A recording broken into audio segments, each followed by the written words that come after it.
যদি একজন কাটা কাপড়ের ফেরিওয়ালা পরে টাটা ইন্ডাস্ট্রির মালিক হতে পারে, যদি একজন গরিব মাঝির ছেলে ভোরটে খবরের কাগজ বাড়ি বাড়ি দিয়ে এপিজে আব্দুল কালাম হতে পারেন, যদি একজন চা বিক্রেতা প্রধানমন্ত্রী হতে পারেন, যদি একজন গরিব আদিবাসী শ্রমজীবী পরিবারের মেয়ে দেশের রাষ্ট্রপতি হতে পারেন, তাহলে আপনি এগুলো পড়া ইমিডিয়েট বন্ধ করে কাজে লেগে পড়ুন, কারণ কাপড় ফেরি করে কেউ টাটা ইন্ডাস্ট্রির মালিক হননি, ভোরে খবরের কাগজ লোকের বাড়িতে দিয়ে কেউ এপিজে আব্দুল কালাম হননি, চা বিক্রি করে কেউ প্রধানমন্ত্রী হননি, না শ্রমজীবী বলে রাষ্ট্রপতি।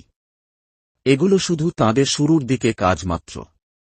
এরপর তাঁরা নিজ নিজ ক্ষেত্রে প্রচণ্ড পরিশ্রম, পড়াশুনো, প্রচেষ্টার মাধ্যমে সেই জায়গাতে পৌঁছেছেন যেখানে আজকে তাদেরকে দেখে আপনি আমি মুগ্ধ হচ্ছি। তাই এসব রিল ও বাণী বন্ধ করে পড়াশোনা বা যে কাজটা করছেন সেটাতে লেগে পড়ুন, কিছু একটা হওয়ার চান্স থাকবে।